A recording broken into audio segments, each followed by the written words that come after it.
राजनीतिक शक्ति सन्तुलनमाथि एउटा गम्भीर प्रश्न उठेको छ। यो संविधान सम्झौताको दस्तावेज भनेर हामी भन्छौँ र एउटा पक्षले यो सम्झौता उल्लङ्घन गर्छ भने अरू पक्षहरू त्यो सम्झौतामा बसिरहन्छ कि बसिरहँदैन, यो एउटा प्रश्न हो। त्यसकारणले जसरी भए पनि संविधानमा फर्किनु पर्यो, हाम्रो भनाइ त्यही हो। यदि संविधानमा अर्को पक्षले पनि उल्लङ्घन गर्न थाल्यो भने यो अनन्त श्रृङ्खला बढ्दै जान्छ र संविधानै छेदविच्छेद हुन्छ, जो अहिले नै भइसक्यो।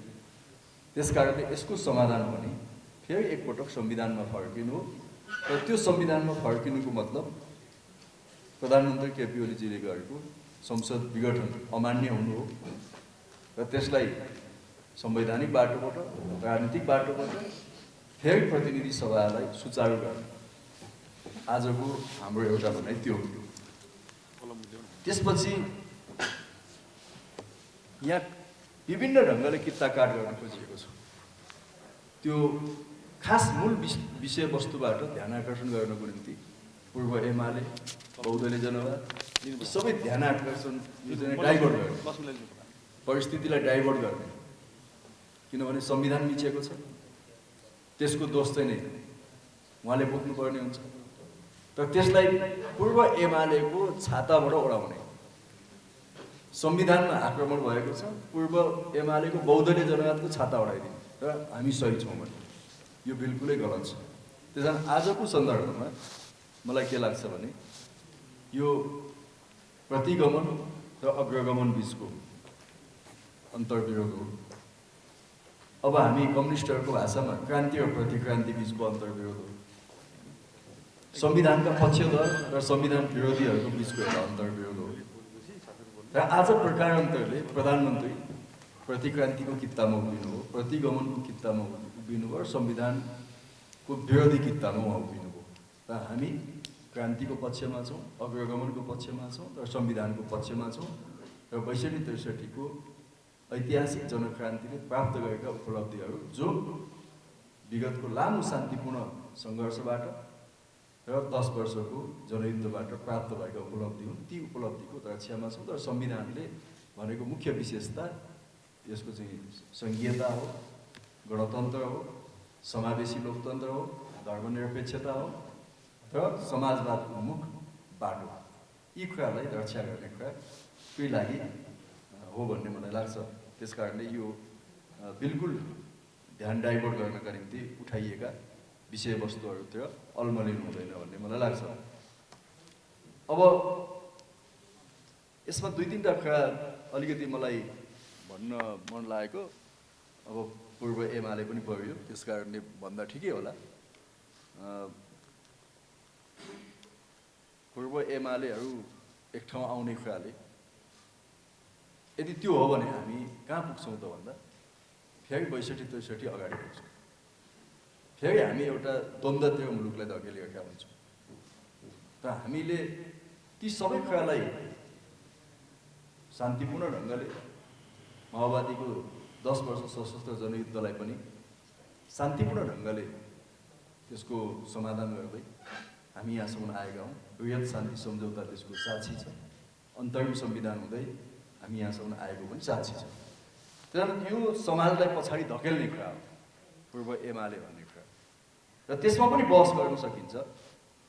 पूर्व एमाले र पूर्व माओवादी यसको विधिवत विघटन 2075 सालको जेठ 3 गते भयो र त्यसमा हामीले पार्टीको विधानको प्रस्तावनामै के भन्यौँ भने आजसम्म क्रियाशील नेपाल कम्युनिस्ट पार्टी एकीकृत मार्क्सवादी लेनिनवादी अथवा एमाले र नेपाल कम्युनिस्ट पार्टी माओवादी केन्द्रलाई विधिवत रूपमा विघटन गर्दै हामी नेपाल कम्युनिस्ट पार्टी नेकपा बनाउन सहमत भएका छौँ भनेर त्यो विधानको प्रस्तावनाको पहिलो प्याराग्राफमै लेख्यौँ र त्यसमा हस्ताक्षर दुवै पार्टीका अध्यक्षको रूपमा केपी ओली र प्रचण्डले गर्नुभयो र त्यो विधान दुवै पार्टीका केन्द्रीय कमिटीको एकीकरणपछि बनेको एकीकृत केन्द्रीय कमिटीले त्यसलाई अनुमोदन गरेको हो। त्यहाँ त्यो एमाले भन्ने कुरा त त्यहाँ समाप्त भएर आइसकेको छ। त्यसैले त्यहाँ फर्किन सक्ने सम्भावनै छैन। दोस्रोका यहाँ बहुदलीय जनवादको धेरै कुरा उठाइन्छ। एउटा हामी सबैलाई थाहा छ कि त्यति बेला हाम्रो दुईटा अध्यक्षहरूको बिचमा जुन जेठ 2 गते 5 बुँदे सहमति गर्नु उहाँहरूले सरकार निर्माणको सन्दर्भमा 5 बुँदे सहमति प्रचण्ड कामरेड र केपी कामरेडले त्यसमा हस्ताक्षर गर्नुभएको छ। त्यो 5 बुँदे सहमतिको पहिलो बुँदामा नै यो बहुदलीय जनवाद के हो, के हुन्छ भनेर उल्लेख छ। त्यसमा उहाँहरूले के भन्नुहुन्छ भने जनताको बहुदलीय जनवाद 21औं शताब्दीको जनवाद र माओवाद सम्बन्धी राजनीतिक मान्यतालाई परिमार्जन तथा नयाँ सन्दर्भमा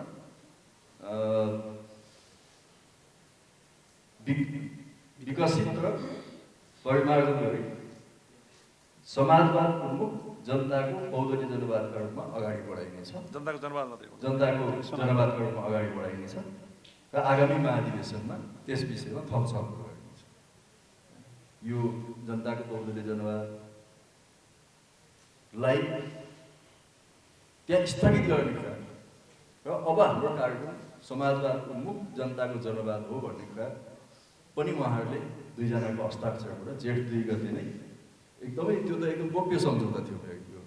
त्यो धेरै पछि मात्रै सार्वजनिक हो, जहाँ बुँदा नम्बर 4 मा आलो बालोको पनि थियो। त्यो धेरै पछि मात्रै सार्वजनिक भएको हो। त्यसैले यो बहुदलीय जनवादका पक्षधर अथवा विपक्षधर भन्ने कुरा भोलि पार्टीको महाधिवेशनमा मैले बहुदलीय जनवादको झन्डा उठाउन सक्छु फेरि पनि, त्यो छुट हामीलाई छँदैछ। त्यो बेला हामी छलफल गरौँला।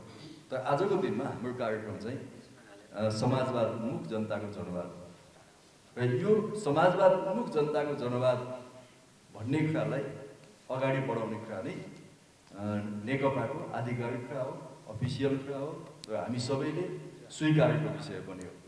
र यदि त्यो नमान्ने हो भने त पार्टी एकता नै धोका थियो, पार्टी एकता नै गलत थियो भन्ने ठाउँमा कि त केपी कामरेड आइपुग्नु पर्यो हैन। उहाँ त्यहाँ आइपुग्नुहुन्छ भने उहाँले पश्चाताप गर्नु पर्यो हैन, उहाँले आत्मालोचना गर्नु पर्यो, मैले पार्टी इन्कर्न गरेँ, गलत गरेँ। अर्को चाहिँ एकदमै नसुहाउने कुरा के छ भने त्यो माओवादीको 10 वर्ष जनयुद्धको कालका थुप्रै कुराहरू उठाएर तत्कालीन माओवादी नेतृत्वमाथि प्रश्नहरू उठाइएको छ। ती वैधानिक ढङ्गले नै त्यसको निरूपण भइसकेको छ। एउटा त शान्ति प्रक्रिया बृहत शान्ति सम्झौताबाट त्यसलाई निरूपण गरिएको छ, सेना र हतियारको व्यवस्थापनबाट त्यसलाई निरूपण गरेको छ र बाँकी कतिपय विषयहरू यो चाहिँ सत्य निरूपण तथा मेलमिलाप आयोग मार्फत त्यसलाई टुङ्गोमा पुर्याउने भनेर त्यताबाट पनि त्यसलाई निरूपण गरिएको छ। अब त्यो विषय फेरि पनि पुरानो शैलीमा उठाउने हो भने हामीले भन्नुपर्छ कि हामी फेरि पनि द्वन्द्वकालमा फर्किने अवस्थामा गयौँ। त्यसले संविधान ध्वस्त बनाउँछ र प्रकारान्तरमा त्यसले के हुन्छ भने ज्ञानेन्द्र शाहको माग गर्छ। कि त उहाँले भन्नुभयो ज्ञानेन्द्र शाह नै फेरि आऊ, छिटफुट त उहाँका मान्छेले त्यो भन्दैछन्, सङ्घीयता खारेज गरिदेऊ बा एकदमै लोकप्रिय हुन्छौ तिमीले भनेका छन् हैन। कसैले धर्मनिरपेक्षता खारेज गरिदेऊ, तिमी एकदमै राष्ट्रनायक हुन्छौ भनेका छन्, कसैले के भनेका छन्, कसैले समावेशिता खारेज गर भनेका छन्। र यो हिसाबले आजको सन्दर्भलाई बुझ्दाखेरि मलाई लाग्छ कि उपयुक्त हुन्छ। र अब म अरू धेरै कुरा भन्न चाहन्न। र आजको दिनमा जुन प्रतिनिधि सभा विघटन भएको छ संवैधानिक ढङ्गले, राजनीतिक ढङ्गले र कुनै पनि हिसाबले यो उपयुक्त छैन। यो प्रतिक्रान्ति हो, प्रतिगमन हो। त्यसकारण आज समस्त लोकतन्त्रवादी शक्तिहरू, प्रगतिशील शक्तिहरूसँग एउटा प्रश्न के हो भने अगाडि जाने कि पछाडि फर्किने, अग्रगमनतिर जाने कि पश्चगमनतिर जाने, यो नै आजको सबभन्दा ठुलो कुरा हो। र आजको राजनीतिमा केपी ओली पश्चगमनका प्रतिनिधि हुन्, प्रतिगमनका प्रतिनिधि हुन्, प्रतिक्रान्तिका प्रतिनिधि हुन्, संविधान विरोधी कित्ताका प्रतिनिधि हुन्, सङ्घीयता विरोधी कित्ताका प्रतिनिधि हुन्, गणतन्त्र विरोधी कित्ताका प्रतिनिधि हुन्। हामी सङ्घीयताका पक्षधर हौँ, गणतन्त्रका पक्षधर हौँ, संविधानका पक्षधर हौँ, क्रान्तिका पक्षधर हौँ, अग्रगमनका पक्षधर हौँ। त्यसो भएको हुनाले कानुनी, वैधानिक र राजनीतिक बाटोबाट यो कुरालाई सच्याउँदै नेपाली जनताको यो लामो बलिदानीपूर्ण आन्दोलनबाट प्राप्त उपलब्धिहरूलाई रक्षा गर्दै यो डिट्र्याक भएको हैन लिक छोडेको नेपालको राजनीतिलाई संविधानलाई फेरि पनि लिकमा ल्याउने र संविधान सभालाई यो प्रतिनिधि सभालाई निरन्तरता दिँदै राजनीतिक शक्ति सन्तुलनको दस्तावेजको रूपमा रहेको संविधानको पनि रक्षा गर्ने यो बाटो नै नेकपाले आज बोकेको बाटो हो। त्यसका निम्ति हामी कानुनी लडाइँमा पनि छौँ, त्यसका निम्ति राजनीतिक लडाइँमा पनि छौँ र त्यसका निम्ति सडक सङ्घर्षमा पनि छौँ। र यसमा यो बढ्दै जाँदाखेरि अब हामी सुन्दैछौँ प्रदेश सभा विघटन गर्ने, अब सङ्कटकाल घोषणा गर्ने, यसले प्रतिगमन फेरि कसिँदै जाने हो हैन। उसले चाहिँ नै राज्य सत्ताको दुरुपयोग गर्दै जाने हो। त्यति बेला हाम्रा चाहिँ बोल्ने, लेख्ने, सङ्गठन गर्ने लोकतान्त्रिक न्यूनतम लोकतान्त्रिक हक अधिकारहरू पनि कुण्ठित हुँदै जान्छ र त्यसले मूलत यो एउटा जुन 62-63 को आन्दोलनबाट वाम र उदार लोकतान्त्रिक शक्तिहरूको जुन स्पेस बनाएको छ त्यो स्पेसलाई खुम्च्याउँदै लान्छ र त्यसो हुँदा भोलि प्रेसमाथि आक्रमण हुन थाल्छ, भोलि चाहिँ बुद्धिजीवीहरूमाथि आक्रमण हुन थाल्छ, भोलि नागरिक समाजमाथि आक्रमण हुन थाल्छ र ज्ञानेन्द्र शाहको पुनरावृत्ति हुन्छ। अर्को भक्तबहादुर कोइराला खोजिन्छ यहाँ शाही आयोग बनाउन। अब अख्तियारले पनि गर्न सक्ला, उहाँले जो मान्छेहरू लान खोजिरहनु भएको छ। त्यसले गर्दा जो सडकमा निस्केका हुन्छन्, आन्दोलनमा निस्केका हुन्छन्, तिनीहरूमाथि अख्तियार लगाइन्छ, अर्को आयोग बनाइन्छ, प्रताडन दिने काम गरिन्छ। तर यी सबै कुरा हामीलाई थाहा छ, तर त्यो थाहा हुँदाहुँदै पनि हामी यसको खिलाफमा छौँ। र यो आन्दोलन यो खालि नेकपाले घोषणा गरेको आन्दोलन त हो, तर यो सबैको आन्दोलन हो, हाम्रा लोकतन्त्रवादी सबै शक्तिहरूको आन्दोलन हो। यसमा अरू पार्टीहरूलाई पनि सँगै लिएर जाने कोसिस हाम्रो तर्फबाट भएको छ। त्यसमा केही सकारात्मक प्रगतिहरू पनि पछिल्ला दिनमा हुँदैछन्। हामी आशा गर्छौँ नेपाली काङ्ग्रेस र हाम्रो बिचमा त जनता समाजवादी पार्टी र संसदमा भएका अरू दलहरूको छिट्टै एउटा मोर्चा बन्न सक्छ आन्दोलनको लागि पनि भन्ने मलाई लाग्छ। अरू कुरा चाहिँ मैले यहाँलाई थप राखिनँ। तपाईँहरूलाई सबैलाई स्वागत गर्न चाहन्छु र यस सन्दर्भमा आफ्ना केन्द्रीय सङ्घर्ष समितिका सहसंयोजक एवं प्रवक्ता कमरेड, हाम्रो पार्टीका केन्द्रीय कमिटीका सदस्य सहयोद्धा कमरेडहरू र यहाँ उपस्थित सबै पत्रकार साथीहरू, सबभन्दा पहिले म केन्द्रीय सङ्घर्ष समितिका प्रचार संयोजन गर्ने र प्रवक्ताको समेत कार्यभार पाउनुभएका कमरेड योगेश भट्टराई र सहयोगी साथीहरूले आज पत्रकार साथीहरूसँग यस प्रकारको कार्यक्रमको आयोजना गरेकोमा र पत्रकार साथीहरू पनि उपस्थित हुनुभएकोमा तपाईहरू सबैलाई पार्टीको तर्फबाट, केन्द्रीय सङ्घर्ष समितिको तर्फबाट हार्दिक धन्यवाद सहित स्वागत गर्न चाहन्छु।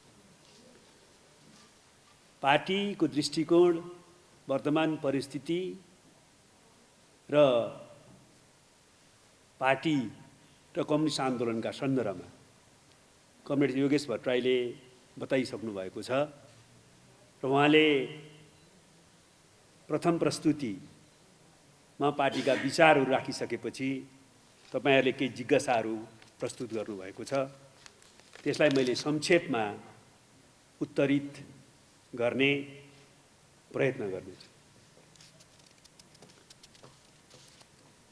तपाईहरूलाई लागेको छ र तपाईहरूले भनिरहनु भएको छ कि मैले सबभन्दा पछिबाट सुरु गर्छु, यो कार्यशैली, पदको लेनदेन, व्यवहारका केही अन्तरहरू हुन् भन्ने छ, यसलाई कसरी चिर्नुहुन्छ? यसलाई हामीले चिर्न परेन नि। यसलाई अहिलेको प्रधानमन्त्री, हिजोसम्म हाम्रो पार्टीको अध्यक्ष कमरेड केपी शर्मा ओलीले त राम्रोसँग चिर्दिनु भयो नि। यो खालि केही व्यवहारका कुरा, केही कार्यशैलीका कुरा मात्र होइन रहेछ। यो अग्रगमन र प्रतिगमनको सङ्घर्ष पो रहेछ, कम्युनिस्ट पार्टीभित्रको अन्तरसङ्घर्ष। क्रान्तिकारी प्रवृत्ति र पश्चगामी प्रवृत्तिको बीचको सङ्घर्ष रहेछ भनेर उहाँले नै प्रश्न पारिसक्नुभयो त। जनताले जनादेश दिएको, संसदले व्यवस्थित गरेको प्रतिनिधि सभालाई असंवैधानिक ढङ्गले, अलोकतान्त्रिक ढङ्गले, निरङ्कुश एवं स्वेच्छाचारी ढङ्गले प्रतिगामी कोणबाट विघटन गरेर उहाँले वास्तविक मुद्दा के थियो, अन्तर्निहित के थियो भनेर प्रश्न पार्नु भएन र? यो खालि असंवैधानिक र प्रतिगामी कदमको विरुद्ध मात्रै हामी छैनौँ। यो असंवैधानिक र प्रतिगामी कदम चालेर सिङ्गो देश र नेपालको अग्रगामी परिवर्तन, ऐतिहासिक राजनीतिक परिवर्तनलाई आक्रमण गर्ने, प्रतिगामी षड्यन्त्रलाई अगाडि बढाउने कोणबाट यो भएको छैन भन्ने प्रश्न अगाडि आएन र? त्यसकारणले यो स्वत खारेज हुन्छ कि यो केही कार्यशैलीका, केही व्यवहारका, केही संस्कृतिका पक्षहरू हुन् भन्ने कुरा होइन। त्यो गलत साबित भइसकेको छ। यो वास्तवमा क्रान्ति र प्रतिक्रान्तिको बीच, अग्रगमन र प्रतिगमनको बीच सङ्घर्षको रूपमा अभिव्यक्त भएको छ। नेपाल कम्युनिस्ट पार्टी नेकपाले आफ्नो पार्टीको तात्कालीन पहिलो अध्यक्ष र प्रधानमन्त्रीको समेत जिम्मेवारी सम्हाल्नुभएका कमरेडबाट संविधान, सङ्घीय लोकतान्त्रिक गणतन्त्र, परिवर्तन र जनादेशका विरुद्ध कार्यकलाप गर्नुभएको कारणले, गतिविधि गर्नुभएको कारणले नै पार्टीभित्र अन्तर्विरोध पैदा भएको थियो। त्यो अन्तर्विरोधलाई क्रान्ति, अग्रगमन र पार्टीको पक्षमा, देश र जनताको पक्षमा समाधान गर्न अन्तरसङ्घर्ष भएको थियो। त्यो अन्तरसङ्घर्षलाई सकारात्मक ढङ्गले समाधान गर्ने बिन्दुमा पार्टी पुग्न नपाइकन उहाँले संविधानमाथि आक्रमण गर्नुभयो, पार्टीमाथि आक्रमण गर्नुभयो, नेपाली कम्युनिस्ट आन्दोलनलाई विसर्जनको दिशामा धकेल्ने दुष्प्रयास गर्नुभयो। त्यसैले यो औपचारिक रूपमा प्रचार गर्न खोजिएको जस्तो पदको वा कार्यशैलीको मात्रै मतभेद वा अन्तर्विरोध वा अन्तरसङ्घर्ष होइन भन्ने कुरा जग जाहेर नै भइसकेको छ, स्पष्ट भइसकेको छ। अब पत्रकार साथीहरूले के भन्नुभयो, यो अब प्रतिनिधि सभा पुनर्स्थापना पनि हुँदैन, चुनाव चिन्ह पनि तपाईँहरूकोमा आउँदैन, कम्तीमा अहिलेलाई सूर्य कसैलाई पनि नदिने स्थिति बन्छ भएपछि तपाईँहरू कसरी जानुहुन्छ अगाडि? हामी ढुक्क छौँ कि संविधान अनुसार प्रतिनिधि सभा सुचारू हुन्छ नै। हामी 100% विश्वस्त छौँ दल सम्बन्धी कानुनका आधारमा पार्टीको आधिकारिकता हामीसँगै रहन्छ र चुनाव चिन्ह पनि हामीसँगै रहन्छ। हामीलाई कहीँ अंश पनि दुविधा छैन, किनभने संविधानको प्रावधान र धारा सबैलाई प्रष्ट छ। यो संविधान बनाउँदा राजनीतिक रूपले हामी सबैले सल्लाह गर्यौं। गतकालमा भएका संविधानहरूमा प्रधानमन्त्रीलाई संसद विघटन गर्ने विशेषाधिकार थियो। त्यो विशेषाधिकार संविधानले दिएको कोणबाट नै प्रयोग भयो कि भएन भनेर बहस हुने गरेका थिए, अदालतमा पनि मुद्दा जाने गरेका थिए। तर त्यतिखेरको संविधानमा प्रधानमन्त्रीलाई संसद विघटन गर्ने विशेषाधिकार थियो। त्यसले देशमा राजनीतिक अस्थिरता पैदा गर्यो, विकासलाई अवरुद्ध पार्यो। त्यसकारणले अब राजनीतिक स्थिरताको स्थिति सुनिश्चित गर्न, विकासको निम्ति आवश्यक राजनीतिक स्थितिलाई कायम गर्न अब प्रधानमन्त्रीलाई संसद विघटन गर्ने कुनै अधिकार दिनुहुन्न भनेर राष्ट्रिय राजनीतिक सहमति भयो। एकजना व्यक्तिको पनि कसैको त्यसमा विरोध थिएन। त्यतिखेर आन्दोलन गर्ने, संविधान निर्माण गर्ने सबै राजनीतिक पार्टीहरू, संविधान सभाका सबै सदस्यहरूको बीचमा, नागरिक समाजको बीचमा, बुद्धिजीवीहरूको बीचमा राष्ट्रिय एकता र सहमति भयो। अब कुनै पनि प्रधानमन्त्रीलाई सनकको भरमा वा आफ्नो स्वार्थ संसदले पूरा गरेन भनेर वा त्यस्तो खतरा देख्यो भने संसद विघटन गर्ने अधिकार दिनु हुँदैन भनेर राजनीतिक निष्कर्ष निकालियो। त्यसमा ऐतिहासिक राष्ट्रिय एकता र सहमति बन्यो। त्यसै आधारमा संविधान सभाले संविधान बनाउँदा त्यस्तो प्रावधान अब नराख्ने भनेर विघटन गर्ने अधिकार दिइएन। अहिलेको संविधानको धारा 76 प्रधानमन्त्रीलाई कुनै उपधारामा पनि संविधान विघटन गर्ने अधिकार छैन। त्यो पढ्न संविधानविद चाहिँदैन, कानुन व्यवसायी चाहिँदैन, एकदम उच्च शिक्षित व्यक्ति चाहिँदैन, साधारण लेम्यानले पनि पढ्न सक्छ र बुझ्न सक्छ कि यो संविधानले प्रधानमन्त्रीलाई संसद विघटन गर्ने, प्रतिनिधि सभा विघटन गर्ने कुनै अधिकार दिएको छैन। हाम्रो कमरेड केपी शर्मा ओली वा उहाँको गुटमा सामेल हुनुभएका साथीहरूलाई थाहा नभए हो त भन्दाखेरि होइन, सबलाई थाहा छ। किनभने आफ्नो भिडियो क्लिप मात्रै हेरे पनि त थाहा हुन्छ। यो संविधानको विशेषताको चर्चा गर्दा, व्याख्या गर्दा हामीले अब प्रधानमन्त्रीले स्वेच्छाचारी भएर संसद विघटन गर्न नपाउने गरी संविधान जारी गरेका छौँ भनेर हामीले मात्रै भने हो र त? कमरेड केपी ओलीदेखि लिएर संविधान सभाको अध्यक्षदेखि लिएर सबै साथीहरूले एक मुखले भनेका हुन् त। त्यसकारणले यो थाहा छैन, बुझ्या छैन भन्ने कुरा होइन। संविधानमा त्यस्तो प्रावधान छँदै छैन। संविधानमा तपाईहरूले पनि राम्रोसँग व्याख्या गर्न सक्नुहुन्छ। संविधानमा प्रधानमन्त्रीलाई संसद विघटन गर्ने अधिकार छैन।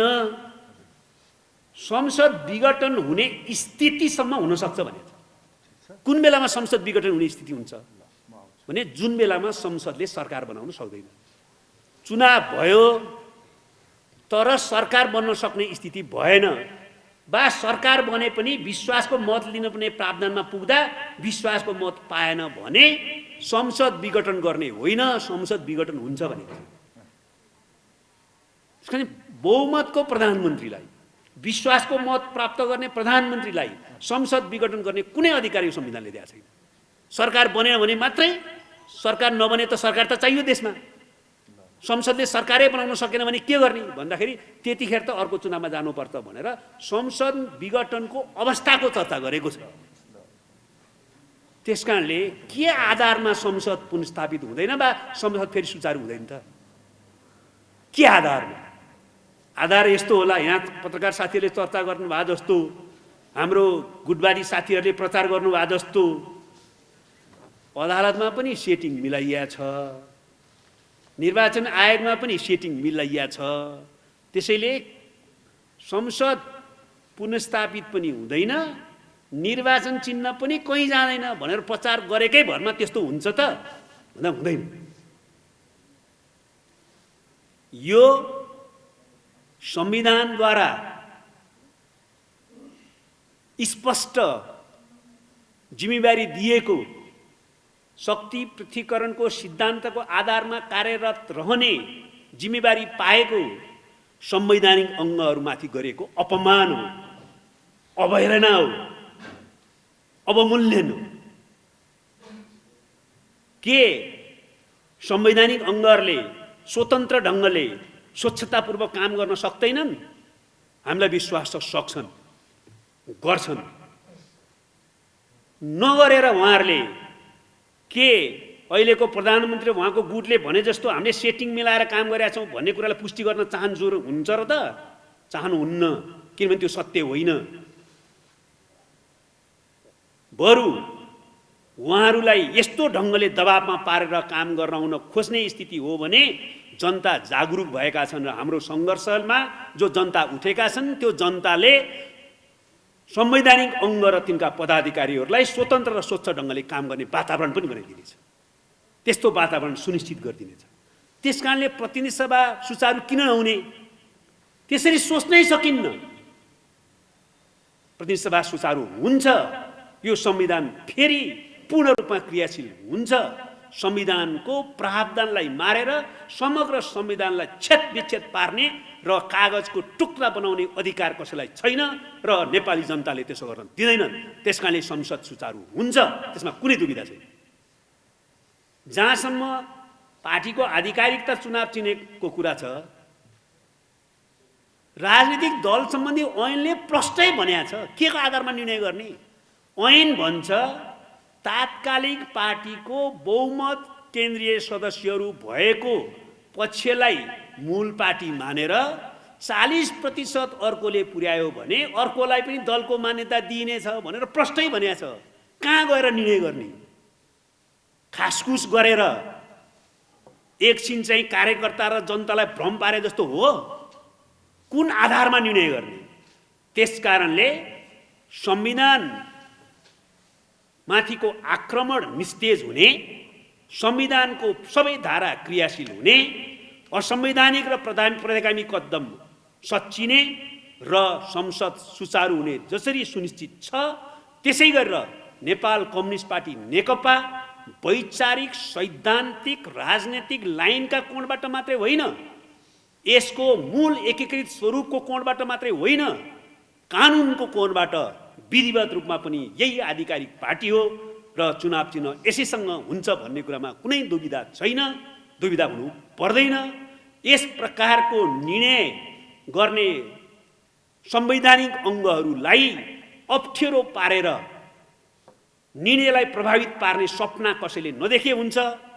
ती सम्मानित संस्थाहरूले संविधान सम्मत कानुन सम्मत निर्णय गर्नेछन् र उहाँहरूले त्यस प्रकारको संविधान सम्मत निर्णय गर्ने स्वतन्त्र वातावरण सुनिश्चित गर्न जनता जागरुक छन्, जनताले त्यस्तो वातावरण बनाइदिनेछन्।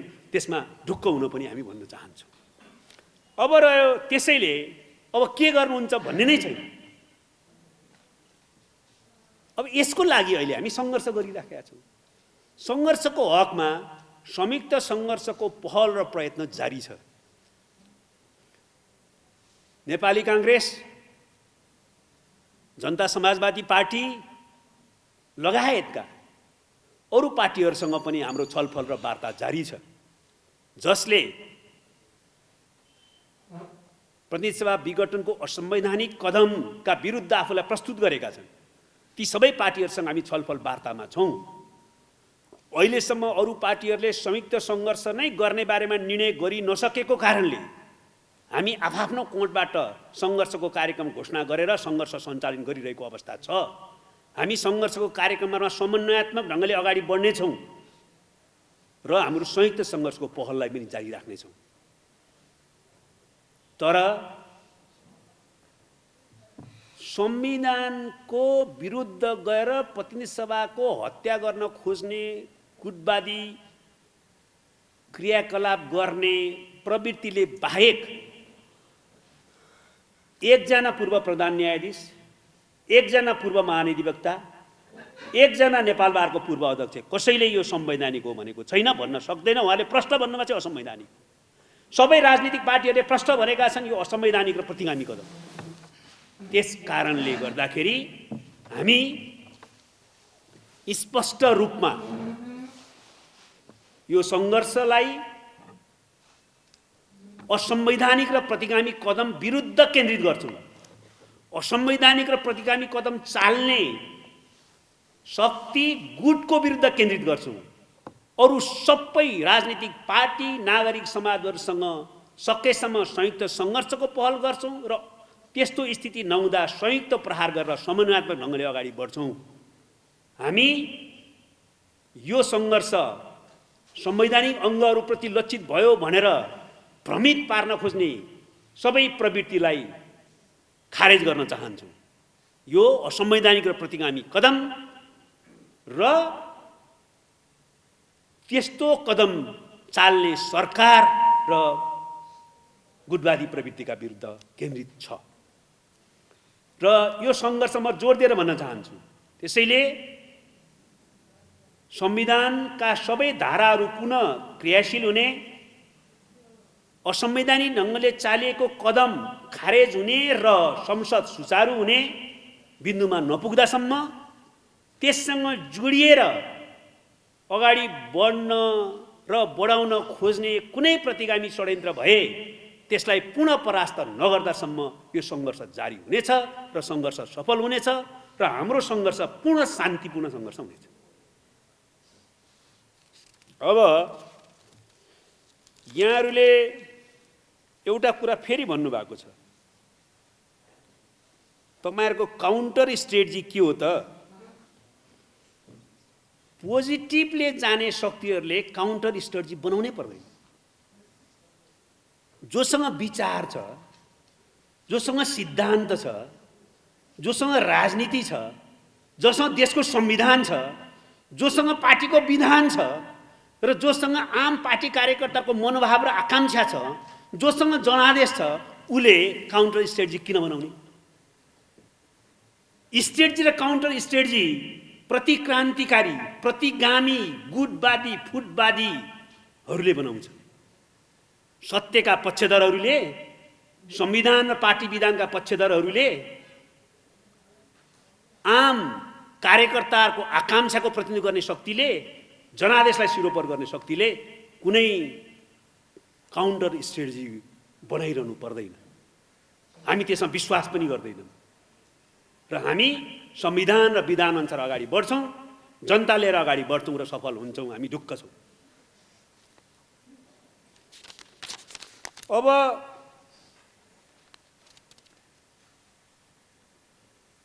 तपाईहरुले एउटा प्रश्न गर्नुभएको छ अन्तमा, म त्यसको उत्तर दिएर तपाईहरुको पहिलो चरणको प्रश्नको उत्तर दिने क्रमलाई विश्राम गर्छु। तपाईहरुले के भन्नुभएको छ भने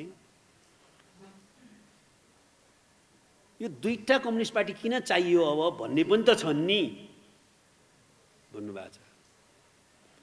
हामीले नेपाल कम्युनिस्ट पार्टी नेकपा किन गठन गरेका हौं?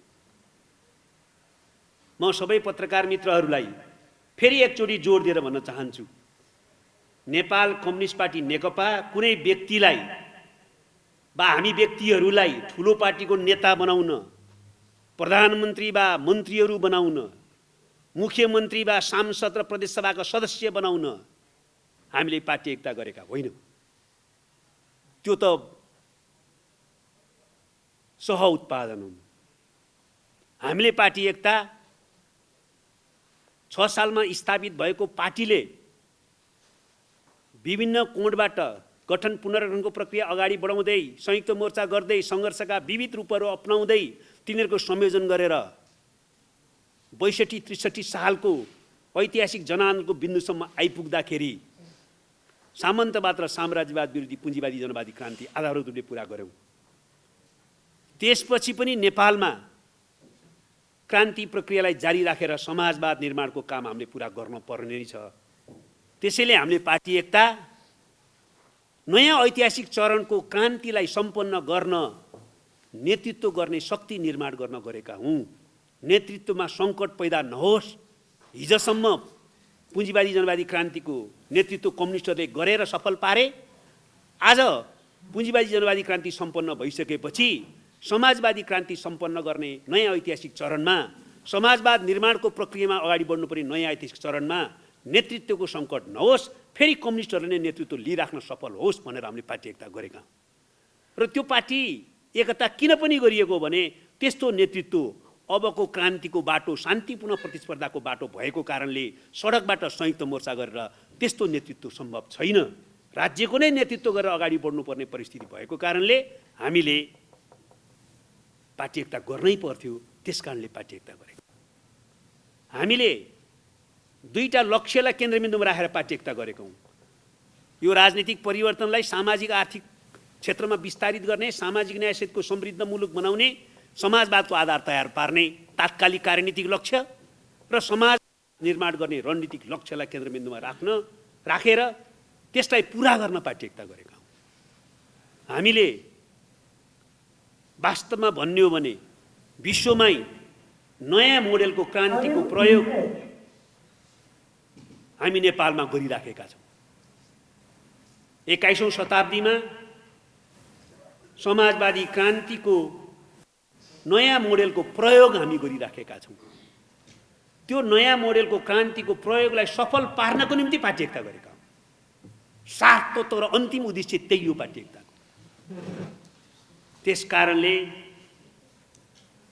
अहिले यो पार्टी एकताको उद्देश्यलाई पुरा गर्ने दिशातिर पार्टीलाई लैजान खोज्दा पार्टीलाई विचार र नीतिविहीन बनाउने, पार्टी र सरकारलाई विचार विधि र पद्धतिविहीन बनाउने, पार्टी र कम्युनिस्ट आन्दोलनमा पुरै भ्रष्टीकरणलाई बढावा दिने प्रवृत्ति देखा परिसकेपछि हामीले पार्टी एकताको उद्देश्यमा विचलन हुने खतरा पैदा भयो।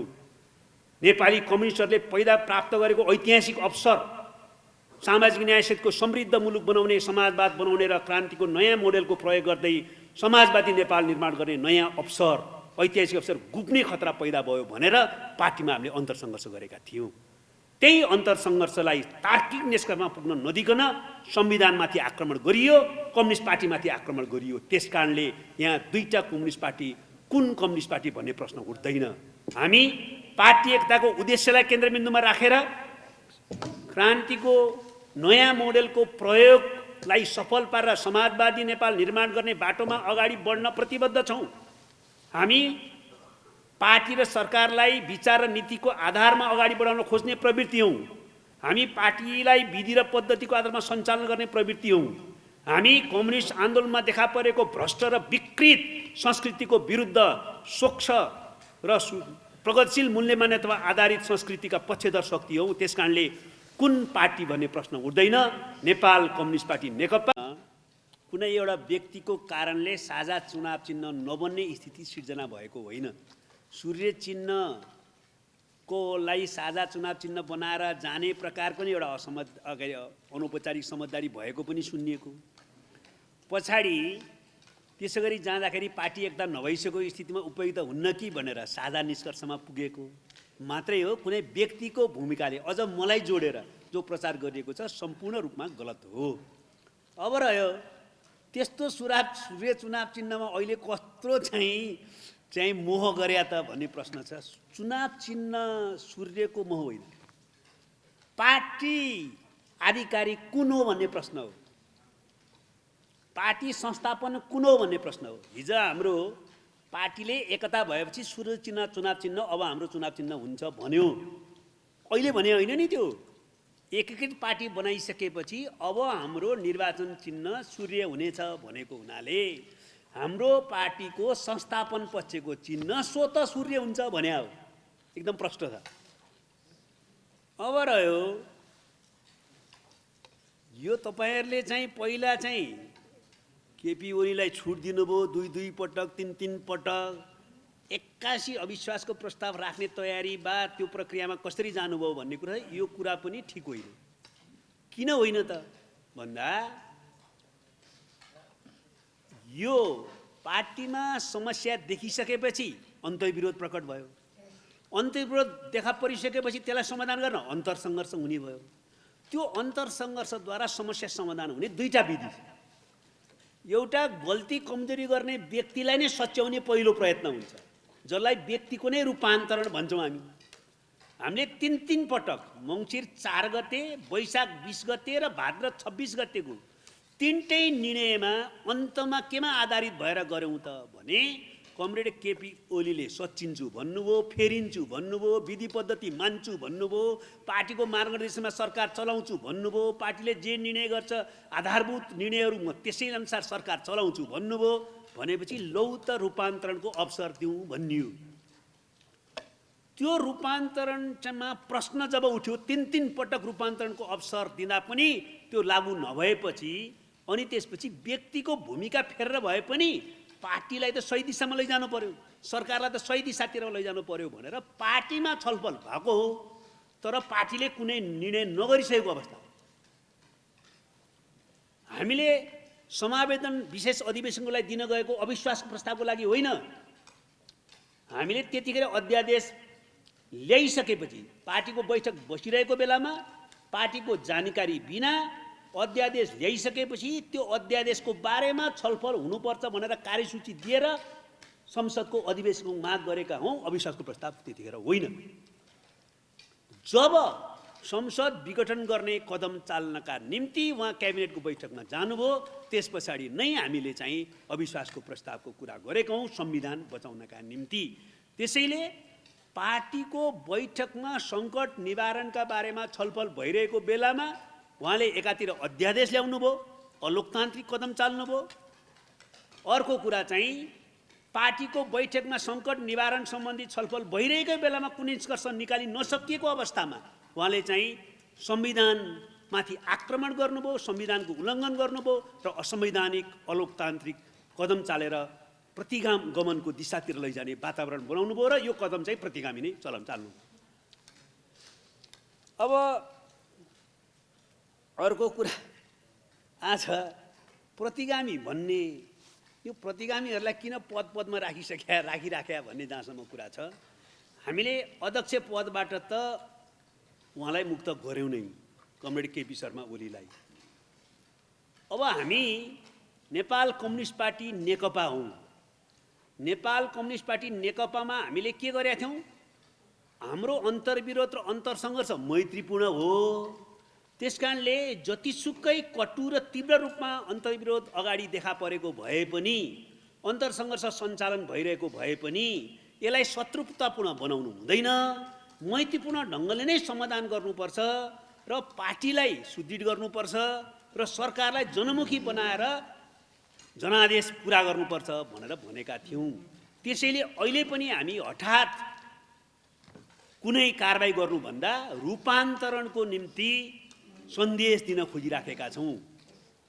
आत्मसमीक्षा गरेर आफू सच्चिने प्रक्रियामा कोही अझै पनि आउन सम्भव छ भने त्यसको निम्ति अवसर दिन खोजिराखेका छौँ।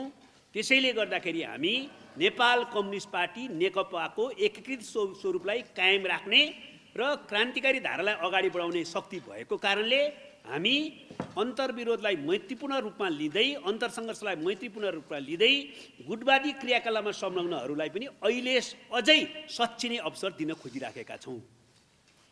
अब रह्यो तपाईँको कुरा।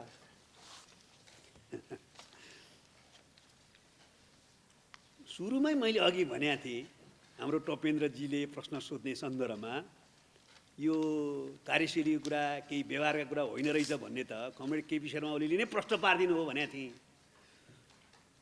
अर्को अहिले तपाईँले भनेको कुराको सन्दर्भमा चाहिँ म के भन्न चाहन्छु भने, एउटा पार्टीमा भइसकेपछि, त्यही पार्टीले सरकार चलाइसकेपछि हामीले सुरुकै दिनदेखि सडकमा आउनु पर्थ्यो भन्ने कुरा पार्टी सिस्टमको मान्यताभित्र र हामीले सरकारलाई जनमुखी बनाउने हाम्रो आन्तरिक प्रयत्नको अनुशासनभित्र पर्दैन। हामी प्रारम्भमै केही भएन कि सडकमा आइहाल्ने, पार्टीमा केही भएन कि बाहिर आइहाल्ने, सरकारले केही गरेन कि सडकमा आइहाल्ने स्थिति त अनुकूल हुँदैन, उपयुक्त हुँदैन। हामीले लगातार प्रयत्न चाहिँ गर्यौँ। त्यो मुद्दा उठायो कि उठाएनौँ भन्दाखेरि हरेक मुद्दा उठायौँ। राष्ट्रियतासँग सम्बन्धित मुद्दा, लोकतन्त्रसँग सम्बन्धित मुद्दा, यो संविधानको रक्षाको मुद्दा, जनताको हितसँग सम्बन्धित मुद्दा, विकाससँग जोडिएका मुद्दा सकारात्मक दिशातिर अगाडि नबढिसकेपछि हामीले हर बैठकमा त्यो बारेमा छलफल मुद्दा उठाएका छौँ, लिखित रूपमा पनि पेश गरेका छौँ। तर यस्तो स्थिति आयो कि अब हामीले आम पार्टी कार्यकर्तामा जानुपर्ने स्थिति भयो भनेपछि लिखित रूपमा पेश गऱ्यौँ, पार्टीभित्र प्रभावित गऱ्यौँ र उहाँले नै अब त जनतामा पनि जाऊ भनेर संविधान विरोधी फुटवादी कदम चालिसकेपछि हामी जनतामा जाने स्थितिमा आएका छौँ। हामी राष्ट्रियता, लोकतन्त्र, संविधान, त्यस अन्तर्गत संघीयता, समावेशीकरण र समाजवादको पक्षमा दृढतापूर्वक उभिन्छौँ। हिजो पनि उभिएका छौँ।